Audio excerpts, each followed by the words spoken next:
Good morning, everybody, from Subic Bay, Philippines, where I am currently in lockdown with no leaving in the foreseeable future. It's an interesting situation. We're making the best we can out of it. And one of the things that is really coming to the forefront is our online mentorship program that I set up several months ago.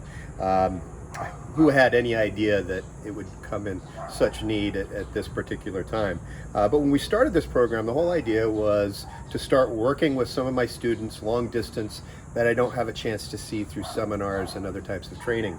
My time is very, very limited, and most of the time it takes anywhere from 6 months to a year to actually set up a school or a training with me. But with this online mentorship program, we can take everything that I do at the schools, the one-on-one training, and do it from a distance, from afar.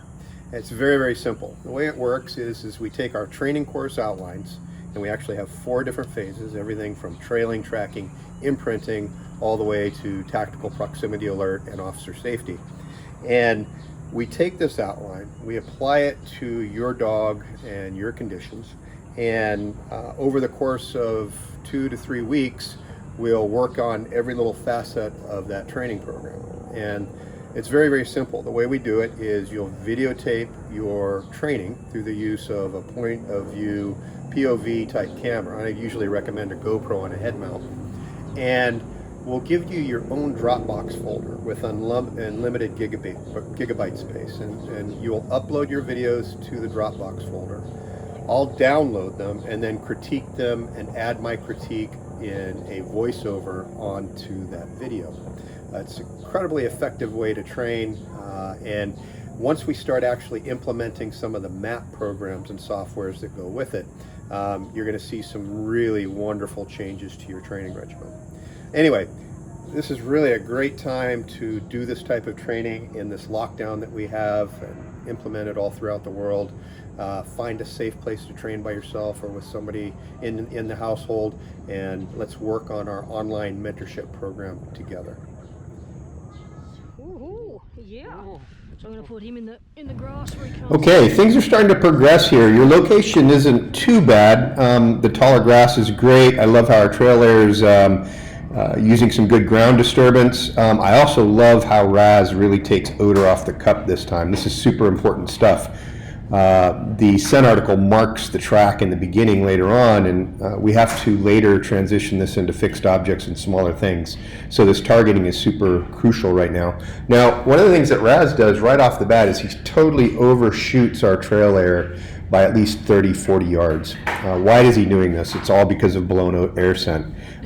He's following the way the odor is blowing, not necessarily where the track is. And that's just because the concentration of odor is making it happen. Your productive source, though good, is still not great.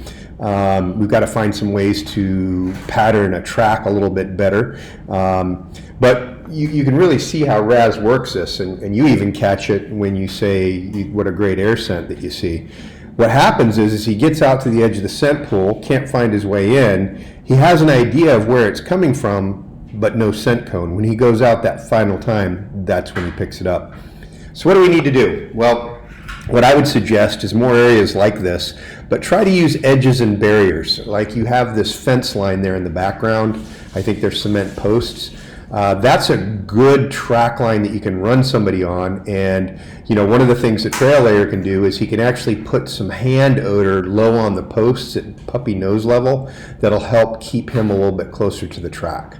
So one of the things not that we want to use for productive source is not only the grass and vegetation, but also use edges and barriers. So tree lines, bush lines, wall lines, building lines, things like that. These will all hold odor really, really well. Yeah. Yup. Good man, yeah. And now he'd sit and have a play for a minute or two, and we basically just repeat that down the field. Yeah. Okay, so the second track, I love the good ground disturbance. This is great. Now, one of the things we can also have happen, and I mentioned it last time, is the trail layer can drag a jacket or a towel that will help a little bit. And again, you can see Raz going off to the right a little bit. He's moving so fast he gets outside of the scent picture. But again, I think what happens is he gets into a good air scent picture and he's able to self-correct and shoot right back.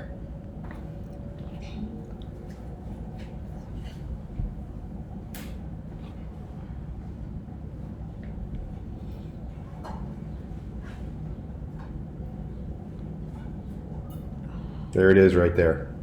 See how he just picks up that air scent? He starts chasing the blown odor until he gets the scent cone, and then he shoots right in. So, you know, one of the things that's happening that is really, really kind of great is that he's using his nose, and he's doing it in fine fashion. What we needed to have him do is start following a little bit of more ground odor. And I think we can do this if we just start finding better places that will hold that ground odor. So edges, barriers, good vegetation like this. Maybe have the trail layer drag something too.